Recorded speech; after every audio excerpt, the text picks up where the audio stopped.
Aqui conosco, nos estúdios da Rádio Super, presidente da Associação Mineira de Municípios, prefeito de Coronel Fabriciano, doutor Marcos Vinícius Bizarro. Olá, prefeito, obrigado por estar aqui conosco. Bom dia, Guilherme, bom dia, Thalita, bom dia aos ouvintes aí da Rádio Super, programa Café Política. Prazer estar retornando aqui ao programa, né?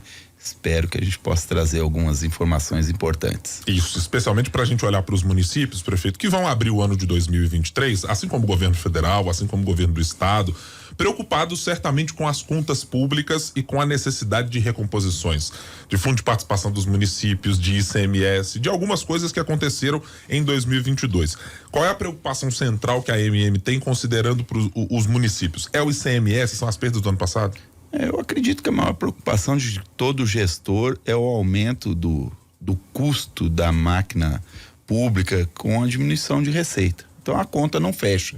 Então quando começa a ter alguns programas em cima da hora e os municípios não estão preparados por isso, a gente conseguiu dar uma blindada com a aprovação da PEC 122 o ano passado, mas a gente entende que está chegando um novo governo. Aqui em Minas a gente continua com o mesmo governo do estado, mas a nível federal é novo, e quando a pessoa chega numa nova gestão, normalmente quer criar novos programas, só que ele esquece de perguntar para quem vai executar esses programas, se ele tem capacidade financeira para esse tipo de coisa.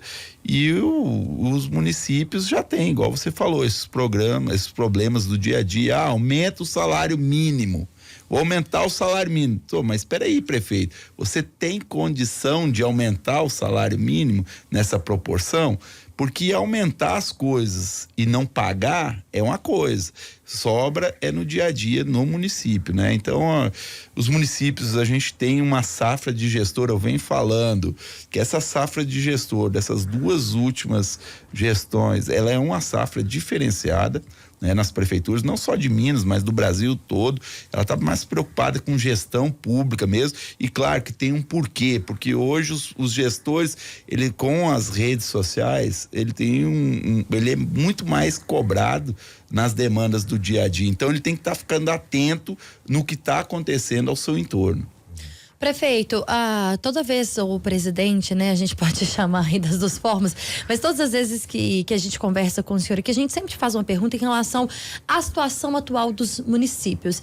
Iniciando esse ano de 2023 e também o novo mandato do governador Romeu Zema, queria que o senhor trouxesse também aí um balanço de como os municípios estão hoje. O que a gente pode falar sobre a situação, principalmente a situação financeira dos municípios? A gente vem de uma gestão aí, tanto do governador Zema como do ex-prefeito, do ex-presidente Bolsonaro, onde que as contas públicas, elas foram equalizadas. Até o fato do governo do estado, além de estar repassando o que é constitucional, ele também está pagando ainda aquele patrasmente aí que ficou e pagando em dia. Então, os caixas das prefeituras, teoricamente, eles estavam equalizados.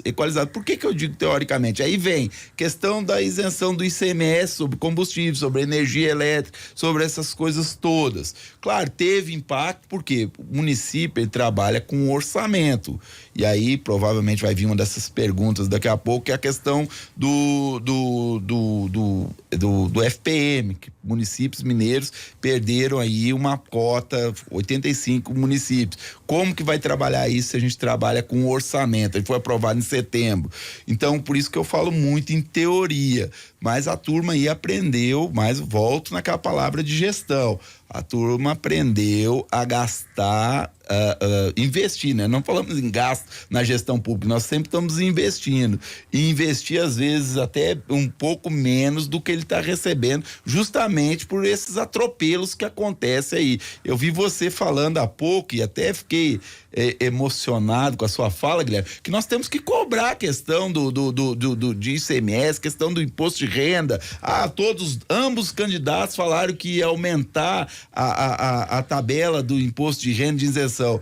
Nós temos que tomar cuidado que o fundo de participação dos municípios e o fundo de participação do Estado, que é uma pequena parcela que retorna aos municípios, para você ter uma ideia, 22,5 mais ou menos que retorna para isso vem da composição do imposto de renda com o IPI. Então nós temos que tomar muito cuidado com essas atitudes. É muito fácil um presidente dizer, eu vou aumentar, tá, mas espera aí, e o impacto que vai ter lá na política pública no município? Da onde que eu vou compensar esse dinheiro que os municípios vão perder? Por isso que a PEC 122 hoje protege e blinda os municípios contra essas atitudes irresponsáveis politiqueiras. Já que o senhor adiantou uma parte da pergunta que eu ia fazer sobre FPM e sobre os 85 municípios que o senhor mencionou também, como é que a Associação Mineira pretende se posicionar nesse sentido? O senhor vai ser o capitão dessa insatisfação para conversar, seja com o governador Romeu Zema ou com o governo federal? Quem for escolhido exatamente o interlocutor para se fazer isso, se for na Casa Civil com o Rui Costa ou com quem quer que seja, como é que o senhor pretende lidar com isso? O senhor acha que tem que ser uma postura mais combativa de alguma maneira? A gente tem que entender que essa questão do FPM, ela não foi um fato político. Ela foi um fato técnico. O IBGE tinha um prazo para fazer o censo. Esse prazo se esgotou em agosto do ano passado. Eles não cumpriram o prazo. Então, eles entregaram na última hora, no apagar das luzes em Brasília, 28, um censo incompleto. O próprio presidente do IBGE fala, olha, eu estou entregando, é parcial, não está completo. Estimativa, né, é uma estimativa. O TCU, que ele tinha que informar a Secretaria do Tesouro Nacional, manda esses dados incompletos, penalizando municípios. Eu vou te dar um exemplo. Nós temos 85 municípios que perderam, sendo que 2 deles perderam 2 cotas. Dentro desses 2 que perderam 2 cotas é o BA, perdeu 2 cotas, sendo que o censo lá não chegou nem 50%. O próprio IBGE de Minas Gerais confessa que ele preferiu fazer o entorno das cidades de Ubá e depois fazer uma força-tarefa para completar Ubá. Isso só começou em novembro e não conseguiu. Agora, Ubá vai ser penalizado com 2 cotas. Isso quer dizer quase R$500 mil a menos mês. É mês. Então, nesse sentido, a gente já fez os recursos administrativos no TCU, já fizemos os recursos judiciários. Alguns municípios que justiça sabe que cada juiz tem o seu entendimento. Teve municípios que já reverteram, ganharam liminar, teve outros municípios que não reverteram. Fui ontem, conversei com a representante do IBGE do Estado de Minas Gerais e ofereci um apoio, um convênio de cooperação técnica para gerar informações para o IBGE. Hoje, os municípios, em termos de tecnologia, em termos de controle de população, eles estão anos-luz na frente do IBGE. Você teve resposta do IBGE?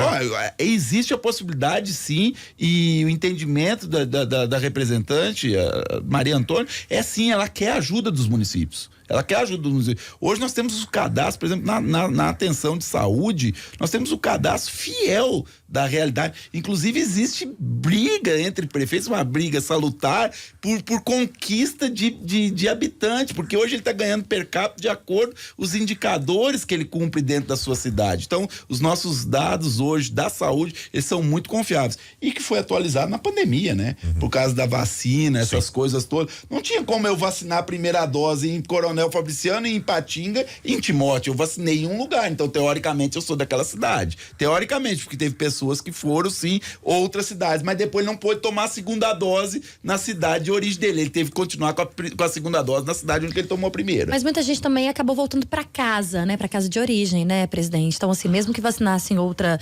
cidade, de certa forma, a pandemia fez com que as pessoas também retornassem. Eu considero isso aí, que é o jeitinho brasileiro, a gente entende como é que funciona, né? Mas eu considero isso aí 5%, no máximo. Mas não pode dar um disparate tão grande de números. Eu vou te contar, Fabriciano, vou dar o exemplo de Fabriciano. Nós estamos numa região metropolitana que só está crescendo. Lá, nos últimos tempos, a gente aumentou mais de 4 mil domicílios de 2017 para cá. A minha população era 110 mil habitantes lá de 2010. A minha população tem 96 mil. E aí o IBGE informa, quem estava lá na ponta, que existe 4 mil domicílios em Coronel Fabriciano que não vive ninguém.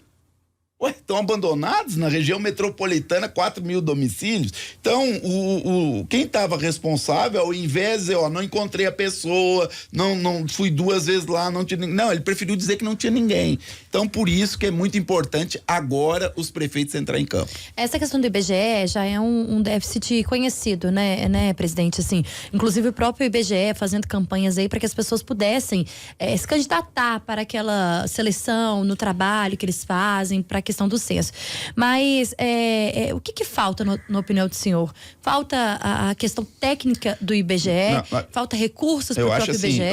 Tudo que começa errado, termina errado. Não tem como começar errado e terminar certo. Nós temos que entender como que vem o censo. O censo não estava previsto para 2022. Ele vem de uma decisão judicial do STF obrigando o IBGE, mesmo sem orçamento, fazer o censo. E já quase no meio do ano. Então, começou errado a situação. Então, não ia terminar. Claro que o IBGE teve essas dificuldades de contratação, salário muito abaixo do mercado, e as pessoas realmente não tiveram interesse em trabalhar. Agora, a população, gente, aí eu não vou falar como prefeito, tá?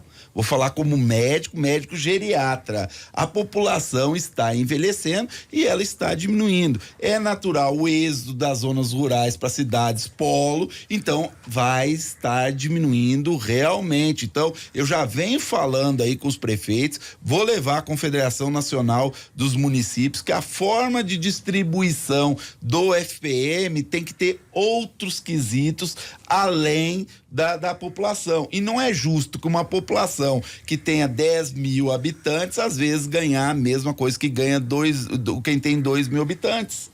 Então, é muito difícil, com a mesma quantidade de dinheiro, você fazer política pública para 10 mil pessoas e para 2 mil pessoas. Sim. Eu pergunto, prefeito, desculpe ter interrompido, se o senhor citou a decisão do Supremo Tribunal Federal que obrigou a realização do censo, mas ela há uma precedente. O governo do presidente Bolsonaro não alocou recursos. O senhor acha que foi um erro, considerando o cenário de tanta importância que este critério e a realização do censo tem, de o ministro Paulo Guedes, do presidente Bolsonaro, não terem alocado recursos? Um erro de uma década, né?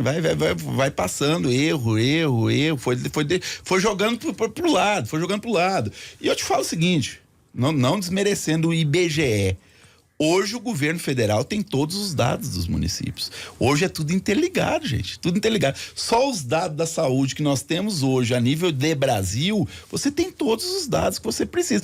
Não, mas eu queria saber questão de moradia da cidade. Fácil. Vai lá no cadastro imobiliário de cada município que é transparente e consegue os dados de moradia. Não, mas eu quero... mas esse dado aqui eu não quero. Então coloca isso como meta para o agente comunitário de saúde levantar esse dado. Sim. Nós estamos conversando com o presidente da Associação Mineira de Municípios e prefeito de Coronel Fabriciano, Dr. Marcos Vinícius. No Café com Política. Hora do bate-pronto. Infelizmente, prefeito, nosso tempo é curto e a gente já precisa aqui ir para a parte final da nossa entrevista, que é a hora do bate-pronto, com perguntas objetivas e respostas objetivas. Começando, prefeito, em uma palavra, a situação dos municípios mineiros hoje. Olha, é estável. Minas com mais um mandato de Romeu Zema. Tem tudo para melhorar. A relação dos municípios mineiros e da MM com o governo federal atual. A partidária. Respeitar a legitimidade do governo eleito e que o governo eleito respeite também os municípios. Relação com a bancada federal e estadual. Ou com as bancadas. Está construindo. O papel da Associação Mineira de Municípios no estado. Vital para ter uma única voz para canalizar energia na mesma direção. A ida de Bolsonaro para os Estados Unidos. Foi descansar, né? Esteve aqui conosco no nosso Café com Política, presidente da Associação Mineira de Municípios, prefeito de Coronel Fabriciano, Marcos Vinícius Bizarro. Doutor, muito obrigado pela presença aqui no nosso café. Volte mais outras vezes, porque pauta de municipalista a gente tem aos montes aqui para tratar ao longo do ano. Obrigado, Guilherme. Obrigado, Thalita. Obrigado aos ouvintes do Café com Política. Obrigada, prefeito.